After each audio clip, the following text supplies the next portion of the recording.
Este año les vamos a contar algo importante para mantener el ejército romano en marcha, que es el tema de la nutrición. Pero no vamos a hablar de la nutrición en el ejército, de la comida en el ejército, porque ya saben que un ejército es muy poderoso cuanto peor come. Y bueno, el romano pues tampoco es que comiera muy bien, ¿no? Bueno, sin más, les voy a dejar con Toletanus, que les va a dar una pequeña charla sobre la comida romana. Tole, todo tuyo. Hola, buenas tardes. Por si no lo saben, somos la Asociación Hispania Romana. Es una asociación cultural que por distintos medios, como la revista Stilus, este tipo de charlas, visitas a yacimientos arqueológicos. Y también, por esto que están viendo, que dirán que es vestirse de algo, pues, y que nosotros preferimos decir que nos investimos de las costumbres, usos de nuestros antepasados, pues pretendemos dos cosas fundamentalmente. Por una parte, aprender nosotros mismos y por otra parte, la divulgación. Me han pedido que les hable de qué comían los romanos. La verdad, la pregunta así hecha parece sencilla, pero si nos preguntan qué comemos los españoles actualmente, pues seguramente en poco tiempo nos vamos a poner de acuerdo. Pero ¿qué comían los romanos? La verdad, es una pregunta mucho más complicada. ¿Qué romanos? Los romanos de los primeros siglos, hacia la fundación de la ciudad, en el 753 a.C., los romanos de tiempo de Augusto, en el cambio de era, cuando nace el imperio, o los romanos ya de la decadencia, antes de la caída de la ciudad, en el 476. Son más de 1200 años, son muchos años. ¿Qué romanos? La nobleza, la plebe, los esclavos. ¿O qué romanos? Los de los extremos orientales del imperio, con nuestros antepasados de aquí de Occidente. La verdad es que la cocina de un país nos puede orientar sobre otros detalles de la economía, de la cultura, de la decadencia de una sociedad. Y esto también lo podemos ver en la cocina romana. No cabe esperar que desde la monarquía a la caída del imperio, o el contacto con el mundo griego y otras partes del Mediterráneo, o en la distinta estamentación de la clase social, no podemos pensar que la comida, la gastronomía romana fue algo monótono e invariable a lo largo de tanto tiempo. No podemos pensar, por ejemplo, que la comida de un romano del pueblo o de los primeros siglos de la República, que nos han llegado por obras como Catón en el siglo III, II a.C., que fue censor de la República y que nos ha llegado en su reagricultura, pueda parecerse a lo mejor a las recetas que aparecen en el libro de Apicio ya en el siglo I. No tienen nada que ver. Pero lo cierto es que el cine americano, en estas recetas de Apicio, algunos banquetes pantagruélicos que recoge la historia, o citas literarias como la cena del Trimalción, es lo que ha dado por bueno. Decir que eso es lo que comían los romanos es como decir que cada uno de ustedes pues cena todos los días en el Bulli de Fernand Adrià o en la casa de los hermanos Roca. No tendría mucho sentido.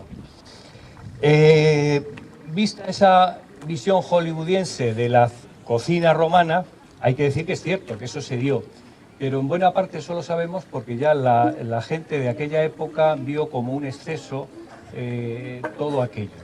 Es cierto que tenemos la obra de Petronio con el Satiricón, donde aparece esta cena de Trimalción, pero realmente Petronio lo que está haciendo es ridiculizar los excesos de un nuevo rito.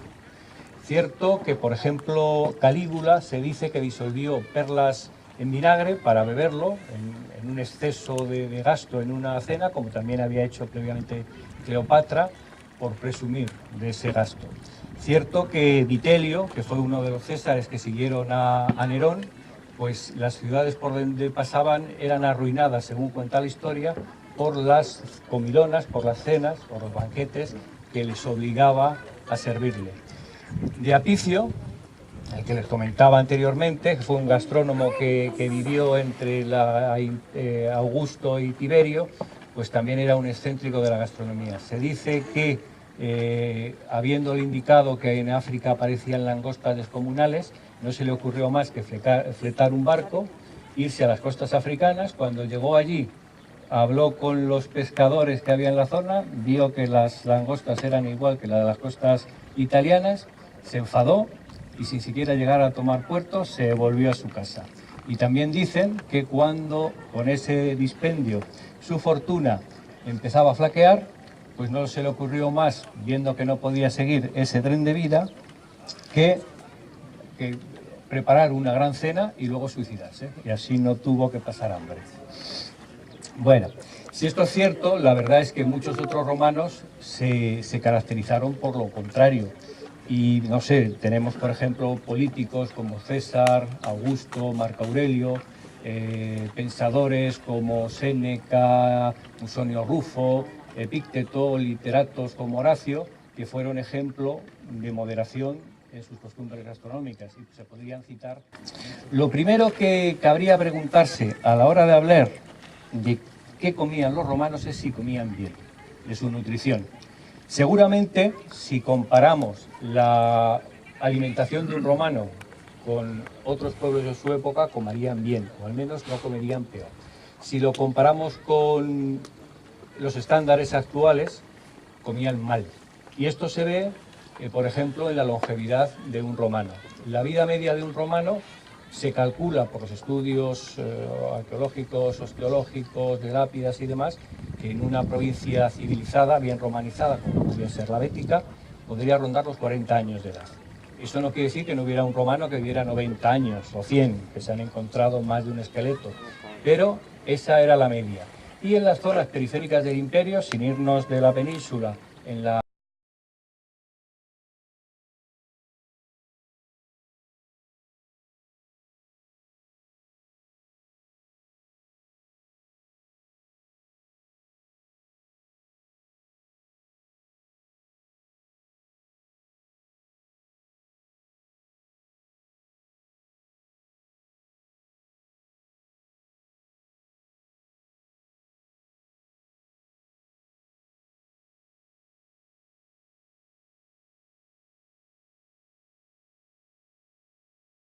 centímetros, muy bajitos. Y esa malnutrición crónica también la podemos ver, por ejemplo, en lo que se llama la enfermedad cribosa, que aparece mucho en estos esqueletos. Por ejemplo, en el frontal aparece la criba orbitaria, que se caracteriza porque aparecen una especie de agujeritos. Eso se debe a que hay una anemia ferropénica por falta de hierro crónica, y la médula ósea se hiperplasia y se desarrolla para intentar producir más sangre. Eso, además de otras enfermedades, como pueden ser enfermedades parasitarias, el paludismo, por ejemplo, una causa fundamental es una mala nutrición, un exceso en hidratos de carbono y un defecto en proteínas de alto nivel biológico, es decir, en proteínas animales. También podemos ver fémures hiperplatinémicos, que es un defecto en la formación del hueso debido a un defecto de magnesio. Se pueden, por ejemplo, imaginar a Julio César, que tenía fama de ser bajito. Dictador vitalicio, vencedor de los galos, de los lusitanos, de los pompeyanos, se lo pueden imaginar. Y si le ponemos con el caballo, así. Quiero decir que eran muy bajitos por mal comer. Por ejemplo, Tiberio, en la estatuaria que tenemos, haciendo un estudio de las características que se pueden percibir, es muy fácil deducir, siempre cabe, no es un estudio que podamos certificar al 100%, pero posiblemente sufrió racismo. Visto que no comían bien, entramos en qué tipo de comida tenían. En sus orígenes Roma se funda por campesinos y pastores. Y esto incluso ha quedado en nombres de muchas de esas familias romanas. Por citar, hablando del cine, personajes que pueden haber oído, por ejemplo, no sé, en la historia esta que hemos visto en televisión de Aníbal, el peor enemigo de Roma, pues habrán oído hablar de Quinto Fabio Máximo, que fue un general romano, dictador en un momento muy delicado de la República, que gracias a su técnica fabiana consiguió que Aníbal no penetrara en la ciudad. Pues Fabius viene de fava, de haba. Eso nos hace deducir que sus antepasados seguramente se dedicaron a cultivar habas. Tenemos la película de Kirk Douglas de Espartaco, otra película que han puesto últimamente en televisión de mucha peor factura. Pues en la lista, el dueño de la escuela gladiatora era un tal Lentulus Batiato. Lentulus viene de lentis, lentejas. Es decir, que antes de dedicarse al lucrativo negocio de la gladiatura, que era muy rentable, aunque no estaba bien visto, seguramente se dedicaban a cultivar lentejas. También estaban los lastucios. Los lastucios el lactucios viene de lactucas, es decir, cultivadores de lechugas, perdón. Y también habrán oído a lo mejor de los pisón. Si han visto Quo Vadis o alguna película en relación a Nerón y la muerte de Séneca, por ejemplo, que está implicado en el caso, pues sufrió un intento de atentado por un tal Calpurnio Pisón. Y también en la muerte de Germánico, que era el hermano del emperador Claudio, hubo otro Pisón implicado. Pues esta gente, antes de dedicarse a dar golpes de Estado, se debieron dedicar al cultivar el pisi, que son guisantes. Y desde luego habrán oído hablar de Cicerón. Cicerón no es el nombre de la familia, es el cognomen, es el apodo, por una verruga que tenía con frecuencia los miembros de esa familia. Hace referencia también a un apodo de claro origen agrícola. Quíquero es el garbanzo, pues eran la familia del garbanzo en la nariz. Bueno, hemos hablado antes de Catón. Catón también, hemos hablado de familias agrícolas, pues Catón, el viejo Catón, se llamaba Marco Porcio Catón, o más pronunciado en latín, Marcus Porcius Cato. Porcius, como pueden suponer, viene de cerdo. Se debieron dedicar a cuidar cerdos el muy noble senador de la República. Bueno, pero en este sentido debemos de pensar que la gastronomía, la comida de los romanos era fundamentalmente una comida, como además es de esperar en el mundo mediterráneo, basada fundamentalmente en los cereales.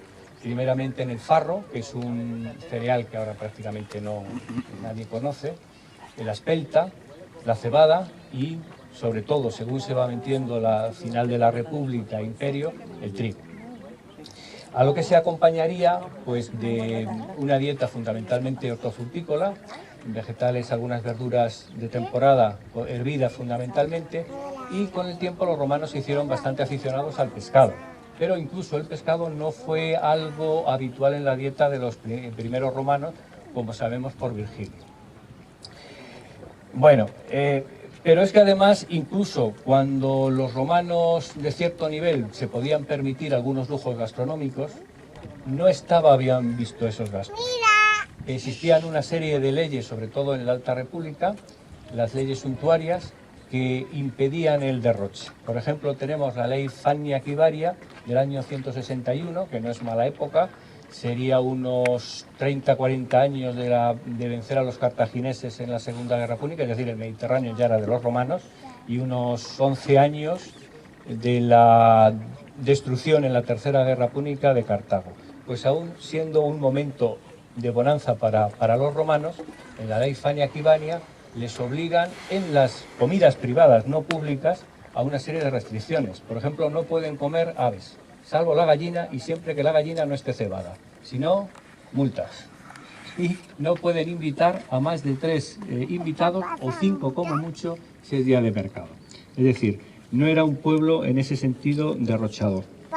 Indudablemente, con el contacto con otros pueblos, especialmente ya a partir del siglo II, y en especial con la conquista y el contacto más pleno con el mundo griego, esto va cambiando. También el romano empieza a tener, por lo menos las clases más privilegiadas, más posibilidades económicas, y también el mercado se expande y llegan a Roma productos que en otro momento o en ese momento se consideraban exóticos. Eso hace que la cocina romana también vaya cambiando, se sofistique y a la vez vaya marcando más diferencias entre las distintas clases sociales. ¿Qué comían al principio los romanos? Pues según cuenta la tradición, el alimento primigenio de los romanos, de los que fundaron la ciudad, era la bellota. No nos puede extrañar esto. La bellota ha sido un alimento refugio no solo para los romanos. Los celtíberos se alimentaban de bellota, no se alimentaban solo de bellota, también cultivaban trigo, tenían otro tipo de cultivos, pero en momentos de hambruna echaban manos de la bellota. Los griegos en la Arcadia feliz, no sé si habrán oído, en el momento que se supone áureo de la humanidad donde todo el mundo era feliz, en la Arcadia feliz el alimento básico era la bellota. Si nos vamos de Europa, podemos encontrar un alimento basado en la cebolla, en la bellota, en la Indochina, y nos podemos ir a América, y por ejemplo en la parte de California había tribus indias que tenían como alimento básico la bellota. No fue hasta el segundo, según dice la tradición, rey de Roma, Numa Pompilio, que enseñara a los romanos a tostar los cereales. Fundamentalmente en esa época sería el farro. El cereal se llamaba, en latín lo denominan far, y de ahí viene, al fabricar la harina con esto, al triturarlo, la harina que llamaban farina. Y esto servía para fabricar el alimento más básico y más permanente de la cocina romana y el alimento romano por excelencia. Era mezclar harina con agua, es decir, las gachas, era la pulp o pulmenta, que en los casos más de la gente más pobre se limitaría prácticamente a eso, y en las que pudieran permitirse otros lujos, otros ingredientes, pues según sus posibilidades así serían esas gachas. Llegando en la receta de las pulpes Julianae que aparecen en la cocina de Apicio a las formas más recargadas, con muchas especias o demás. Y en las clases, digamos, medias, pues teníamos otras pulmenta, como podía ser la pulpúnica o la pulfabáquica, que nos dice Macrobio, que además de tener ese elemento básico, agua y harina, pues añadían habas y tocino. Bueno, eso fundamentalmente. Este fue el alimento básico de todos los romanos, ricos, pobres, patricios y plebeyos, durante la República, sobre todo el principio de la República, pero incluso llegado el Imperio, con el dominio del Mediterráneo.